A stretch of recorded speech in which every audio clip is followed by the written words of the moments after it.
नमस्कार. Share market Marathi या YouTube चॅनलवर आपल्या सर्वांचे हार्दिक स्वागत. IPO विषयी सर्व काही या सेगमेंट अंतर्गत आज आपण दोन IPOचं विश्लेषण करणार आहोत. त्यापैकी पहिला IPO आहे होम फर्स्ट फायनान्स कंपनी आणि दुसरा IPO आहे स्टोक्राफ्ट लिमिटेड. या दोन्ही IPOचं विश्लेषण आपण या एकाच व्हिडिओमध्ये करणार आहे. तर नेहमीप्रमाणे प्रत्येक कंपनीसाठी आपण प्रमोटर विषयी माहिती, कंपनीची माहिती, कंपनीचं स्वॉट ॲनालिसिस, IPO विषयी माहिती आणि सगळ्यात शेवटी प्रत्येक कंपनीविषयीचं माझं मत मी व्यक्त करणार आहे. चला तर मग सुरू करूया आणि सगळ्यात पहिल्यांदा बघूया होम फर्स्ट फायनान्स ह्या कंपनीच्या IPO विषयी अधिक माहिती. तर ह्या कंपनीचे ट्रू नॉर्थ फंड आणि एथर नावाचे दोन प्रमोटर कंपन्या आहेत आणि ही जी कंपनी आहे हिनं हा जो IPO आणलेला आहे या IPO मध्ये OFS म्हणजे ऑफर फॉर सेल म्हणजेच प्रमोटर आपला हिस्सा कमी करणार आहेत आणि त्याचबरोबर फ्रेश इश्यूचा देखील समावेश असणार आहे. या IPO नंतर प्रमोटर आपला हिस्सा 52.85% वरून 33.70% म्हणजे जवळपास 20% आपला हिस्सा जो आहे ते ऑफलोड करणार आहेत म्हणजे विकून टाकणार आहेत. त्यानंतर या कंपनीविषयी ह्या कंपनीची स्थापना 2010 साली झालेली आहे म्हणजे तुलनेनं ही कंपनी नवीन आहे आणि या कंपनीचं हेड ऑफिस मुंबई येथे आहे. आता ही कंपनी नक्की कोणतं कामकाज करते तर ही NBFC या कॅटेगरीमधली कंपनी आहे. नॉन बँकिंग फायनान्शियल कॉर्पोरेशन असं ह्या कंपनीची कॅटेगरी आहे आणि त्यामध्ये स्पेशलाइज जर बघायला गेलं तर होम लोन देणारी ही कंपनी आहे. आता ही जी कंपनी आहे ही अफोर्डेबल होम लोन ह्या सेगमेंटमध्ये काम करते. म्हणजे आपण या कंपनीचं जर वर्गीकरण करायला गेलो तर सगळ्यात पहिल्यांदा आपण NBFC म्हणून करू. NBFC मध्ये होम लोनमध्ये आपण त्या कॅटेगरीचं म्हणजे ह्याचं वर्गीकरण करू. त्यानंतर अफोर्डेबल होम लोन ह्या सेगमेंटमध्ये ही कंपनी काम करते. म्हणजे हे सगळ्या कॅटेगरीज आता आपल्याला लक्षात येतील. आता अफोर्डेबल होम लोन ह्याचा अर्थ काय तर सर्वांना परवडणारी जी घरं असतात त्या कॅटेगरीमध्ये ही कंपनी काम करते आणि एका घरासाठी किंवा एका फ्लॅटसाठी ही कंपनी जास्तीत जास्त 25 लाख रुपयापर्यंतच कर्ज देते. आता NBFC किंवा बँकिंग क्षेत्रामध्ये ह्याला तिकीट साईज असं म्हटलं जातं. तर ह्या NBFC साठी तिकीट साईज आहे 25 लाख रुपये. पण ह्या कंपनीचे आत्तापर्यंत जेवढे कस्टमर्स आहेत किंवा ज्यांनी लोन घेतलंय त्यांच्या ॲव्हरेज लोनचा जर विचार केला तर आपल्याला असं लक्षात येतं की ती व्हॅल्यू 10 लाख रुपयाच्या आसपास आहे. म्हणजे कंपनी अफोर्डेबल होम सेगमेंट असल्यामुळे आपल्याला हे सगळे आकडे तुलनेमध्ये थोडेसे कमी दिसत आहेत. आता ही कंपनी जी आहे ही नक्की लोन कुणाला देते तर सॅलरीड एम्प्लॉई जे असतात म्हणजे नोकरी करणारे जे कर्मचारी असतात त्यांना, तसंच जे सेल्फ एम्प्लॉईड असतात म्हणजे जे स्वतःचा व्यवसाय करत असतात अशा कॅटेगरीमधल्या लोकांना देखील ही कंपनी होम लोन देते. आता त्या दोघांमध्ये जर तुम्ही बघायला गेलात तर असं लक्षात येईल की साधारण 73% वाटा जो आहे ते नोकरी करणाऱ्यांना ही कंपनी होम लोन देते आणि 25% हे सेल्फ एम्प्लॉईड लोकांना ही कंपनी होम लोन देते. मग उरलेला जो वाटा आहे ते जे डेव्हलपर्स असतात, बिल्डर्स असतात त्यांना देखील ही कंपनी कर्ज देते. तर देशभरामध्ये सर्वसाधारणपणे ज्या राज्यांमध्ये अफोर्डेबल होम लोन ही कन्सेप्ट खूप जोरात चालू आहे अशाच राज्यांमध्ये ज्याच्यामध्ये आपण गुजरात, महाराष्ट्र, कर्नाटक आणि तामिळनाडू या राज्यांचा समावेश होतो तर अशा राज्यांमध्ये सर्वसाधारणपणे अशाच प्रकारच्या आणि इतर काही राज्य मिळून 11 राज्य आणि एका केंद्रशासित प्रदेशात मिळून साधारणपणे 70 शाखा ह्या कंपनीच्या भारतभर पसरलेल्या आहेत. आता ह्या कंपनीचं सगळ्यात मोठं ॲडव्हान्टेज म्हणायला गेलं किंवा इथून पुढे ज्या नवीन कंपन्या असणार आहेत ह्या सगळ्या नवीन कंपन्यांच्या बाबतीत एक गोष्ट असते ती म्हणजे ह्या सर्व कंपन्या टेक्नॉलॉजीचा जास्तीत जास्त वापर अनेक कामांसाठी करतात.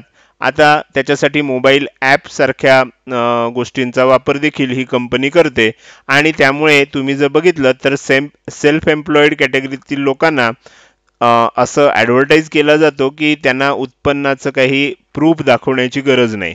कारण ही कंपनी ऑनलाईन अनेक प्रकारचा डेटा, आपल्याला आता माहिती आहे की वेगवेगळ्या प्रकारचे क्रेडिट ब्युरोज भारतामध्ये काम करतात. उदाहरणार्थ सिबिल सारखी कंपनी आहे जी प्रत्येक कस्टमरचा एक क्रेडिट रिपोर्ट बनवते आणि त्याच्या आधारे ह्या ज्या कंपन्या आहेत या कर्ज देण्याचं काम करत असतात. तर ही कंपनी जी आहे ही टेक्नॉलॉजीचा जास्तीत जास्त वापर करणारी कंपनी आहे.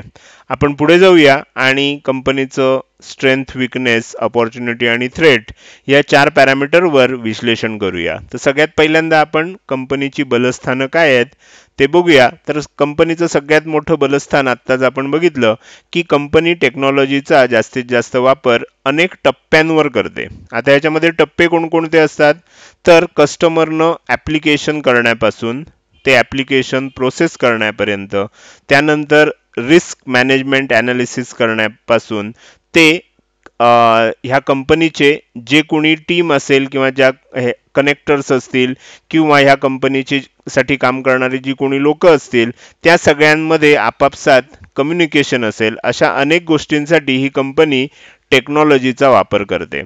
त्याचबरोबर दुसरं ॲडव्हान्टेज या कंपनीचं किंवा दुसरी स्ट्रेंथ या कंपनीची अशी आहे की जिथे अशा प्रकारच्या कर्जाला सर्वाधिक मागणी असते अशाच भागामध्ये कंपनीनं आपलं जाळं पसरलेलं आहे. म्हणजे टार्गेटेड ऑडियन्स आणि टार्गेटेड टेरिटरी अशा पद्धतीनं ह्या कंपनीनं आपलं काम केलेलं आहे मागील 10 वर्षामध्ये. त्यानंतर लीड जनरेशन, आता सगळ्यात मोठं या कंपन्यांचं जर आपण काम बघायला गेलो तर ह्याच्यामध्ये लीड जनरेशन हे काम महत्त्वाचं असतं. कारण मार्केटमध्ये जर तुम्ही बघितलं तर जवळजवळ सगळ्याच बँका, अनेक NBFCs हे होम लोन देत असतात. मग अशा वेळेला कस्टमर नेमका ह्याच कंपनीकडे का जाईल, तर त्याच्यासाठी लीड जनरेशन करण्यासाठी कंपनी वेगवेगळे पर्याय वापरत असते. त्याच्यामध्ये कंपनीनं काही कनेक्टर्स हायर केलेले आहेत, म्हणजे काही अशी लोक हायर केलेली आहेत की जी लोक कंपनीसाठी लीड जनरेट करतील. म्हणजे अशी आपण ज्याला एजंट म्हणतो साध्या सोप्या भाषेमध्ये, तर असे काही एजंट्स आहेत कंपनीचे. त्यानंतर कंपनीनं अनेक प्रकारचे जे डेव्हलपर असतात, त्यानंतर आर्किटेक्ट असतात, बिल्डर्स असतात, अशा लोकांबरोबर कंपनीनं टायअप केलेली आहेत. त्यामुळे कंपनीला लीड जनरेशनसाठी कंपनीला वेगवेगळे पर्याय उपलब्ध आहेत. त्याचबरोबर कंपनी डिजिटल मार्केटिंग देखील करते आणि ह्या सगळ्याचं मॅनेजमेंट करण्यासाठी मोबाईल ॲपचा देखील वापर करते आणि त्यामुळे ह्या कंपनीची एक मोठी स्ट्रेंथ आहे. त्यानंतर कंपनीकडे अतिशय अनुभवी अशी टीम आहे, मॅनेजरियल टीम जी आहे ही अनुभवी टीम आहे. त्यामुळे कंपनीची जी इफिशियन्सी आहे आणि हायली स्किल्ड असं आपण ज्याला म्हणतो अशी ही टीम आहे. त्यामुळे त्याचा या कंपनीला खूप चांगला फायदा होतोय. आपण जर बघायला गेलं ह्या कंपनीचे विकनेस काय काय आहेत, तर प्रचंड मोठी स्पर्धा या कंपनीसाठी आहे. आता स्पर्धा का म्हणतोय, तर सगळ्याच बँका, मग त्या सरकारी असू देत, खाजगी असू देत, या होम लोन देतात. त्याचबरोबर NBFC असतात, त्या देखील होम लोन देतात. आणि अशा कितीतरी कंपन्या भारतामध्ये होम लोन सेगमेंटमध्ये काम करणाऱ्या आहेत आणि त्या सगळ्या कंपन्या म्हणजे ह्या कंपनीसाठी बघायला गेलं तर स्पर्धा ठरणार आहेत.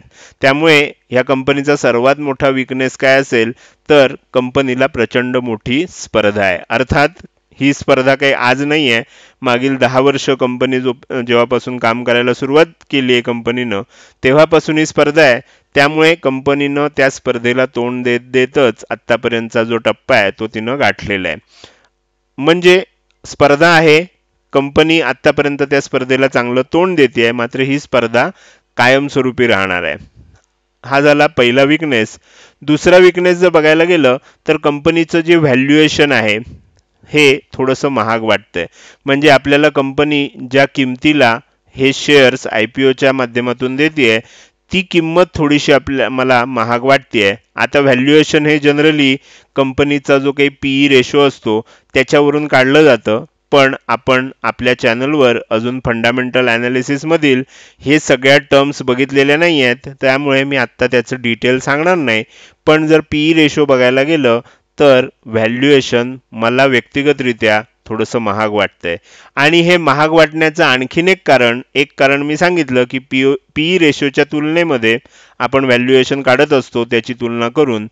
आणि दुसरं कारण आहे की कंपनीनं अगदी अलीकडेच म्हणजे 1-2-3 महिन्यापूर्वी ऑक्टोबर-नोव्हेंबर 2020 मध्ये हा IPO यायच्या आधी आपलेच शेअर एका दुसऱ्या फर्मला ₹34.73 ह्या भावानं विकलेले आहेत. ह्या 2-3 महिन्यापूर्वीचीच हा व्यवहार आहे. आणि आता कंपनी आपल्याकडनं साधारण ह्याच्यापेक्षा खूप जास्त भाव, आता किती भाव आहे तो आपण पुढच्या स्लाइडवर बघणार आहोत. तर ₹334 जर 2-3 महिन्यापूर्वी कंपनीनं शेअर विकलेले असतील तर आपल्याकडनं 517, 518 अशी किंमत एक्सपेक्ट करणं हे मला कुठेतरी थोडंसं खटकतंय. तर हा एक ह्या कंपनीसाठी आपण विकनेस म्हणून पकडू शकतो. त्यानंतर अपॉर्च्युनिटी काय आहे, तर भारताची लोकसंख्या प्रचंड आहे आणि ती वाढतेच आहे. त्यामुळे अफोर्डेबल होम लोन हा सेगमेंट भारतामध्ये नक्कीच वाढणार आहे आणि त्याच्यामुळे सरकार देखील अशा सेगमेंटसाठी वेगवेगळ्या प्रकारच्या सोयी सुविधा आणि आपण जर बघितलं तर त्याला प्रोत्साहन देत असते. तशा योजना, प्रधानमंत्री आवास योजना सारख्या योजना सरकार देखील चालवत असतं. त्यामुळे बिझनेस वाढवण्यासाठी या क्षेत्रात अगणित संधी आहेत. असं अजिबात नाही आहे की स्पर्धा आहे आणि बिझनेसच नाही आहे. ज्या अर्थी इतक्या सगळ्या कंपन्या आहेत त्या अर्थी त्याच्यामध्ये बिझनेसला नक्कीच संधी आहे.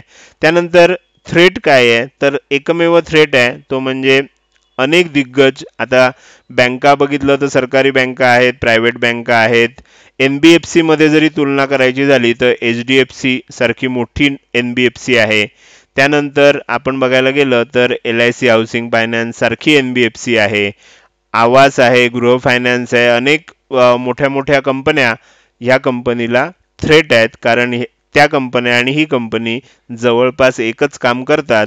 त्यामुळे प्रत्येक बाबतीमध्ये ह्या कंपनीला त्या सर्वांशी तुलना किंवा त्या सर्वांशी स्पर्धा करावी लागणार आहे. तर हे झालं या कंपनीचं स्वॉट ॲनालिसिस. आपण IPO विषयी माहिती बघूया. हा IPO 21 जानेवारी ते 25 जानेवारी या काळात उपलब्ध आहे. 517 ते 518 असा प्राइस बँड आपल्याला उपलब्ध आहे. मी मगाशी म्हटलं तसं ₹334 जर एका दुसऱ्या फर्मला तुम्ही शेअर दिलेत तर सामान्य लोकांकडून 517 ते 518 असं व्हॅल्युएशन तुम्ही जी अपेक्षा ठेवताय. अर्थात ह्याच्यावर कंपनीनं स्पष्टीकरण असं दिलेलं आहे की 2 महिन्यामध्ये मार्केटमध्ये देखील तेजी आलेली आहे आणि त्यामुळे आम्ही थोडंसं हायर व्हॅल्युएशन ठेवलं आहे. पण हे काही तितकंसं जस्टिफिकेशन मला पटलेलं नाही आहे. या कंपनीच्या शेअरची फेस व्हॅल्यू ₹2 आहे. जनरली ₹10 असते IPO मधील शेअरची, याची ₹2 आहे. त्यानंतर आपल्याला लॉट साईज माहिती आहे, ₹15,000 आत टोटल लॉट बसण्यासाठी 28 शेअरचा लॉट साईज आहे आणि त्यामुळे एका लॉटसाठी ₹518 प्रमाणे आपल्याला ₹14,504 गुंतवणूक करणं आवश्यक आहे. बाकी सगळे डिटेल्स, रिटेलसाठी कमीत कमी एक लॉट, जास्तीत जास्त 13 लॉटसाठी आपण अर्ज करू शकतो. अलॉटमेंटचं बेसिस 29 जानेवारीला होईल. ज्यांना कुणाला अलॉट होणार नाहीत त्यांच्यासाठी रिफंड 1 फेब्रुवारी नंतर मिळायला लागेल. तुमच्या डीमॅट अकाउंटला जर तुम्हाला अलॉटमेंट मिळाली तर 2 फेब्रुवारीला शेअर्स जमा होतील आणि लिस्टिंगची तारीख ही 3 फेब्रुवारी आहे. म्हणजे 1 फेब्रुवारीला बजेट झाल्यानंतर 2च दिवसात ह्या कंपनीचे शेअर्स लिस्ट होणार आहेत. आता माझं मत सांगतोय तर हा जो IPO आहे ह्याच्यामध्ये मला गुंतवणुकीसाठी हा IPO ठीक वाटतोय. मी दरवेळेला योग्य वाटतोय, चांगला वाटतोय, उत्तम वाटतोय असं वेगवेगळे माझं मत असतं. हा IPO मला गुंतवणुकीसाठी ठीक वाटतोय. याचं कारण असं आहे की फार मोठी लिस्टिंग गेन मिळेल असं वाटत नाही आहे. मात्र ठीकठाक लिस्टिंग गेन मिळेल, म्हणजे 15-20% लिस्टिंग गेन मिळेल अशी अपेक्षा आहे. मात्र हे सगळी अपेक्षा सांगत असताना आपल्याला हा पॉईंट लक्षात ठेवला पाहिजे की बजेट नंतर लिस्टिंग होत असल्यामुळे आपल्याला मार्केटमधली जी काही व्होलॅटिलिटी असेल, चढ उतार असेल, त्याच्यावर ही लिस्टिंग गेन अवलंबून असणार आहे. अर्थात माझं मत सांगताना स्टँडर्ड डिस्क्लेमर आपण नेहमीप्रमाणेच दिलेला आहे, तो सर्वांनी कायम लक्षात ठेवायचा आहे. आपण आता जाऊया स्टोक्राफ्ट लिमिटेड या कंपनीच्या IPO विषयी अधिक माहिती घेण्यासाठी. तर राजेंद्र गांधी आणि सुनीता राजेंद्र गांधी असे या दोन व्यक्ती या कंपनीचे प्रमोटर आहेत. मागच्याच होम फर्स्ट प्रमाणे या IPO मध्ये देखील ऑफर फॉर सेल आणि फ्रेश इश्यू अशा दोन्ही गोष्टींचा समावेश असणार आहे. ही जी कंपनी आहे ही अतिशय जुनी कंपनी आहे. 1994 साली या कंपनीची स्थापना झालेली आहे आणि त्याचं मुख्य कार्यालय जे आहे ते बेंगलोर येथे आहे. या कंपनीनं 1994 साली केरोसिनवर म्हणजे रॉकेलवर चालणाऱ्या स्टोवच्या निर्मितीपासून सुरुवात केलेली आहे आणि आता ही कंपनी भारतातील किचन अप्लायन्सेस बनवणारी सर्वात मोठी लिमिटेड कंपनी आहे. जर आपण पुढे गेल्यानंतर बघणार आहोत तर ह्या कंपनीचे पिजन, गिल्मा, पिजन एलईडी आणि ब्लॅक प्लस डेकर असे 4 ब्रँड आहेत आणि ह्या 4 ब्रँडच्या अंडर कंपनीची 660 पेक्षा जास्त प्रॉडक्ट्स आहेत, ज्यांची नावं मी दिलेली आहेत. ती सगळी नावं मी काय वाचणार नाही. तर आपल्याला सर्वसाधारणपणे किचनमध्ये ज्या ज्या काही गोष्टी लागतात, त्यामध्ये भांड्यांपासून अप्लायन्सेस पर्यंत, ज्याच्यामध्ये प्रेशर कुकर, गॅस शेगडी, हॉब, नॉनस्टिक भांडी, induction, mixer, grinder, blender, juicer, chimney, emergency light, aluminium शिडी, water bottle, electric kettle, rice cooker, electrical oven, toaster, griller, roti maker, म्हणजे तुम्ही किचनमधल्या कुठल्या गोष्टीचं नाव घ्या, ती गोष्ट ही कंपनी बनवते आणि 660 पेक्षा जास्त प्रॉडक्ट याचा याच्यामध्ये समावेश आहे. आता त्यांची जी 2 मुख्य ब्रँड आहेत, पिजन आणि गिल्मा, तर पिजन हा ब्रँड सर्वाधिक मोठा ब्रँड आहे, ज्याचं 27 राज्य आणि 5 केंद्रशासित प्रदेशात मिळून 651 वितरक या कंपनीचे आहेत आणि 12 वितरक एक्सपोर्टसाठी त्यांनी नेमलेले आहेत. या कंपनीची प्रॉडक्ट्स जर तुम्ही बघितलं तर अमेरिका, मेक्सिको, फिजी, श्रीलंका अशा इतर अनेक देशांमध्ये सुद्धा या कंपनीची प्रॉडक्ट्स जात असतात. गिल्मा हे त्यांचं दुसरं जे प्रॉडक्ट आहे, त्याचे 4 राज्यात 28 शहरात 65 दुकानं आहेत. पिजन एलईडी हे एलईडी लाईटशी रिलेटेड प्रॉडक्ट बनवणारं त्यांचा ब्रँड आहे आणि ब्लॅक प्लस डेकर हे तुम्हाला कदाचित ऐकून माहीत असेल, तर वेगवेगळी जी टूल्स असतात, ज्याच्यामध्ये ड्रिलिंग मशीनपासून वेगवेगळी जी हत्यारं असतात, ती हत्यारं बनवणारी म्हणजे टूल्स बनवणारी ही कंपनी आहे ब्लॅक प्लस डेकर. तर ही कंपनी देखील या कंपनी म्हणजे आपल्याला या कंपनीचाच एक ब्रँड आहे. आता ह्या कंपनीचं जर आपण उत्पादन प्रकल्प बघायला गेलं तर कर्नाटकमधील बेंगलोरमध्ये, तसंच हिमाचल प्रदेशातील बद्दी या ठिकाणी या कंपनीचे प्रोडक्शन प्लांट्स आहेत. आपण या कंपनीचं देखील आता स्वॉट ॲनालिसिस करूया. तर ह्या कंपनीची स्ट्रेंथ काय आहे, तर भारतातली सर्वात मोठी किचन अप्लायन्सेस कंपनी आहे. प्रॉडक्टची रेंज तुम्ही सगळी बघितलेलीच आहे. तर ब्रँडचं नाव या कंपनीचं अतिशय चांगलं आहे, मागची 15 वर्ष. तर ह्या कंपनीचे प्रॉडक्ट्स, आत्ता जे प्रॉडक्ट्स आपण बघतोय, हे 15 वर्ष मागचे सातत्यानं ह्या ब्रँडच्या नावाखालीच विकले जात आहेत. त्यामुळे भारतभर या कंपनीचं अतिशय चांगलं डिस्ट्रीब्युटर नेटवर्क पसरलेलं आहे. त्याचबरोबर ह्या कंपनीनं IOCL आणि HPCL ह्या ज्या 2 गॅस कंपन्या आहेत, तर त्यांच्याबरोबर को ब्रँडिंग केलेलं आहे. म्हणजे जर तुमच्याकडे HPचा किंवा IOCLचा, इंडियन ऑइलचा, जर समजा म्हणजे इंडेनचा जर तुमच्याकडे गॅस कनेक्शन असेल, तर त्यांच्या डीलरकडे आपल्याला ह्याच कंपनीचे गॅस शेगड्या असण्याची शक्यता जास्त आहे, कारण ह्या दोन्ही कंपन्यांबरोबर ह्या कंपनीनं को ब्रँडिंग केलेलं आहे. आता ह्या कंपनीची विकनेस काय आहेत, तर दुर्दैवानं आपल्याला असं म्हणावं लागतं की कंपनीच्या विरुद्ध आणि कंपनीच्या प्रमोटरच्या विरुद्ध कोर्टात काही केसेस चालू आहेत. अर्थात ज्या अर्थी IPOला आपल्याला परमिशन मिळाली आहे, त्या अर्थी त्या केसेस थोड्याशा वेगळ्या कॅटेगरीमधल्या असण्याची शक्यता आहे, पण कोर्टात केसेस चालू आहेत हे मात्र नक्की आहे. त्यानंतर आपल्याला जर कंपनीचे आकडे, आपण फायनान्शियल फिगर्स बघायला गेलो, तर थोडंसं मला शंका त्याच्यामध्ये अशी येते की चालू आर्थिक वर्षात, कारण ज्या आर्थिक वर्षात IPO येतोय त्या वर्षातले आकडे आणि पूर्वीच्या 2 वर्षातले आकडे ह्याच्यामध्ये आपल्याला थोडीशी तफावत आढळते. कारण चालू वर्षामध्ये कोरोना महामारीमुळे सगळीकडे उद्योगधंद्यामध्ये स्लोडाऊन असताना ह्या कंपनीनं मागील 2 वर्षापेक्षा या IPOच्या वर्षामध्ये खूप चांगला बिझनेस दाखवलेला आहे. थोडंसं कुठेतरी खटकणारं असं त्या आकडे आहेत, असं निदान माझं तरी वैयक्तिक मत आहे. अर्थात कंपनीनं हे सगळ्या ज्या गोष्टी आकडे आहेत त्या डिक्लेअर केलेल्या आहेत.